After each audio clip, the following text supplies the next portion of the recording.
To me, Jeff George, he was a great NFL passer. Now I know some may perhaps giggle at what I just said, but George knew how to drop back, go through his progressions, and pass, as he had some really tremendous throws and dropped some beautiful dimes. So when I was brainstorming and thinking about how to write for this video, I began thinking about all the passes I remember George throwing. Now, I'm not really big into comparisons, but for some reason, when going back and having those images of George's passes from the past, I couldn't help but think that Jeff George was very similar to Dan Marino, who many might say is the greatest pocket passer ever. George was known for having one of the greatest rocket arms ever, but the Illinois product was more than just having great arm strength. Now, the throwing styles and motions were different, but like Marino, George could make all the throws, could put touch on his passes, really had good ball placement, and could throw in tight windows and could throw his receivers open. But I think there are two major differences between the two. The first is that Marino, he had much better footwork in the pocket. As you'll see some highlights in this video where Jeff George's feet were all over the place, but he had the talent to complete some passes while being off balance. But the second item, where Marino and George were very different, will be talked about as this video progresses. During a segment on the NFL Network's Top 10 Draft Trades, it was mentioned that prior to the 1990 NFL Draft, Indianapolis thought they were one player away from being a Super Bowl contender. That player is thought to be Indianapolis native Jeff George, who really impressed scouts with his arm strength and accuracy during the workout. The Colts were determined to get the cannon-armed quarterback from the Hoosier State, but it was Atlanta who had the top pick. What transpired was that the Colts acquired the top selection from Atlanta by giving up one of the best guards in the NFL in Chris Hinton, a young wide receiver in Andre Rison, who would really become very good for Atlanta, and a couple of draft picks that included a 1991 first rounder. So I showed Indianapolis' record during the previous 3 seasons and mentioned that Indy thought that they were one player away, but thinking that it would be a young quarterback to take Indianapolis to the promised land was in a way a risk because young quarterbacks really struggled early on back then. But as for George, I don't think he played that bad for a rookie quarterback at the time. He made some great throws, and for the most part, he seemed comfortable in the pocket and had an idea of where to throw the ball. In 1990, Indy they went 7-9. George was credited with going 5-7 as a starter. Take that record however you want to take it, but for a rookie back then, I think it was a decent start for Jeff George. But then for the 1991 season, wow, did it go backwards quickly. And this was the season I remember most from George's time in Indianapolis. First of all, Eric Dickerson, he would not come close to being the same running back he once was, and in reality, George, he didn't have a lot of talent surrounding him. Additionally, George was sacked the most in NFL in 1991. Now you can look beyond the sack numbers as to maybe the quarterback was holding on to the ball too long, or the wide receivers not getting open, or the quarterback not reading information quickly. But what I remember was watching a game on NBC where at points of the game, they would show a clock to show how little time George had to get rid of the ball, as it seemed George was constantly under pressure. So the Colts, they had a miserable season in 1991, going 1-15, but in 1992, Indianapolis had got back to being competitive, going 9-7 under new coach Ted Marchibroda, but then went 4-12 in 1993. But statistically, Jeff George, he didn't improve, and it was becoming clear that the gunslinger drafted out of Illinois was not the savior Indianapolis had hoped, but it's more than just his play that drew the ire of those associated with the Colts and the fans. Jeff George, he quickly had a reputation for being very brash, a quitter, too full of himself, immature, only wanted to do things in the best interest of himself, and his desire of the game of football was questioned. During his time in Indianapolis, George once held out of training camp demanding a trade. He also clashed with teammates, coaches, as he once threw a tantrum on the sideline. George was displeased with the Colts franchise and the fans who were booing him frequently. The highly talented QB, who was a football high school Gatorade Player of the Year at Warren High School in Indianapolis, had his time with the Colts coming to an end. But there was a franchise that was interested in Jeff George despite what had happened during his time in Indianapolis. So going back to the 1990 NFL Draft, Atlanta traded the top pick to Indianapolis so the Colts could draft Jeff George. But prior to the 94 season, it was Atlanta who made a trade with Indianapolis to acquire the gunslinger they once passed up. George was headed to the Atlanta Falcons, a team that seemed to be perfect for his talents, with the run-and-shoot offense with head coach June Jones, as Jones assembled his entire offense around Jeff George. So the Falcons, they went 7-9 in 1994. George became a top 10 quarterback that season. The Falcons were heavily imbalanced throwing the ball much more than pounding it on the ground.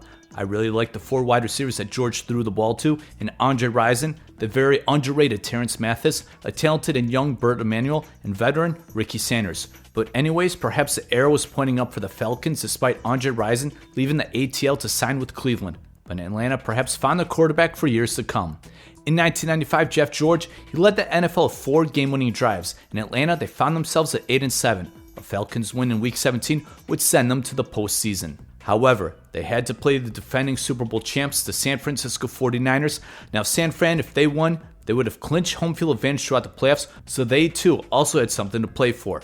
San Francisco, they were a double-digit favorite despite being on the road, and I don't remember anyone really giving Atlanta a chance. Anyways, the Niners, they built a 14-3 lead. George threw a touchdown pass to cut into the lead, but then George got injured and had to leave the game and was replaced by Bobby Hebert.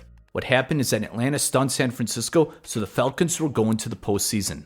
At this time, San Francisco and Dallas, they were the dominant teams in the NFC.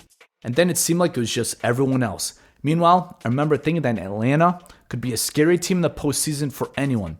In the wildcard round, the Falcons were set to play Green Bay, who was on their way to being in the same class with Dallas and San Francisco.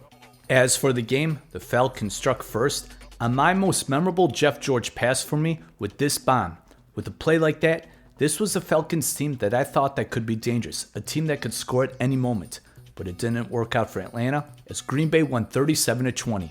So Atlanta, up to this point, had never had back-to-back winning seasons, and perhaps it seemed like the Falcons might finally achieve consecutive winning seasons. But then, Jeff George did a Jeff George thing, and his time in Atlanta would soon come to an end. For the 1996 NFL season, the Falcons, they started off 0-2. Then on a nationally televised game at home against the Eagles, George was benched during the second half. What transpired thereafter was Jeff George confronting his head coach June Jones on the sideline. It's been described that the confrontation went on for about 10 minutes.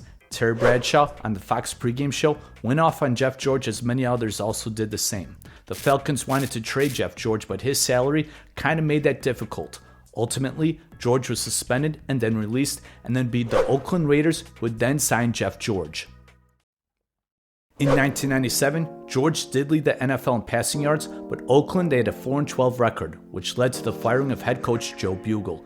Enter John Gruden, who wanted to run a more conservative and controlled passing attack with his West Coast offense, which wasn't geared towards George's strengths. George, he was not healthy the full season due to a groin injury as he started 7 games, but also in 1997, apparently Jeff George would at times ignore the play calls and instead pass the ball while looking for Tim Brown.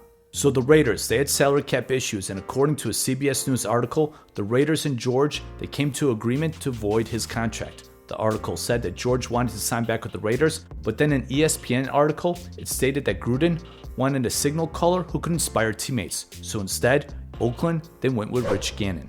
So for the 1999 season, Jeff George, he signed with the Minnesota Vikings, and there, Chris Carter, he'd be the strong leadership presence. The Vikings, they were coming off of a 15-1 season, with Randall Cunningham having an outstanding season. Thus, George started as a backup, with the Vikings starting off with a 2-4 record, and the 36-year-old Cunningham not having the MVP caliber season that he did in 1998, the Vikes decided to insert George as a starter.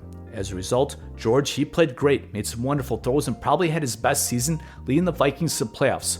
But with a very anticipated playoff game, with 2 very explosive offenses in St. Louis and Minnesota, the Rams defeated the Vikings 49-37. At this time, Minnesota, they also had salary cap issues. Chris Carter and Randy Moss, they wanted George to come back, but a deal could not be worked out to keep George, as the Vikings, they also had Dante Culpepper, who Minnesota drafted the previous season. This resulted in George signing with Washington for 4 years at about $18.25 million, which was an incredible deal back then for someone to be the backup quarterback. George was going to back up Brad Johnson, who wasn't too fond of the fairly new owner and Daniel Snyder, in part due to George's large contract and Snyder's refusal to renegotiate a new contract with Brad Johnson. Washington, they also signed Bruce Smith and Deion Sanders, and according to Pro Football Reference, Washington, they had the second best odds to win the Super Bowl. But anyways, George, he did start 5 games in 2000. Part of that was due to an injury to Johnson, and part of that was Johnson being benched. Johnson thought that it was upper management that made the call to bench him.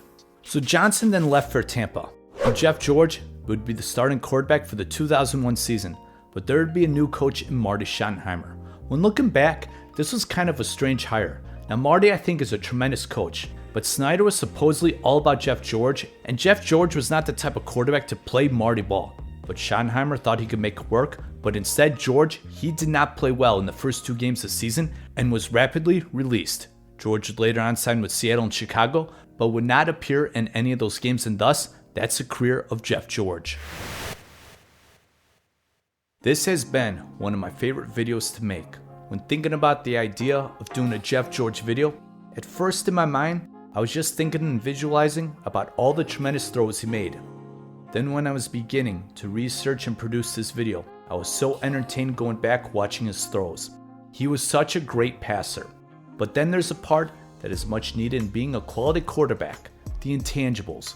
We can see film and see the talent, but we have no idea if that player has what it takes mentally and from an awareness standpoint to be a quality quarterback in the NFL. The most important position in all of sports, the quarterback position, really needs someone with intangibles. Several quotes or descriptions have been used to describe Jeff George. For some reason, the one that has always stuck with me is that I heard Jeff George was the last one to come to practice and the first one to leave. All I gotta say is that if that's true, it's incredible that Jeff George did drop him back in passing and doing so little in what it takes to be a quarterback in the NFL. But you know what? It's simple for someone to think that it's easy to change. However, we are all born with different mentalities and how our brain works. And Jeff George, he wasn't born with the same football mentality as like Peyton Manning, Kurt Warner, or Dan Marino.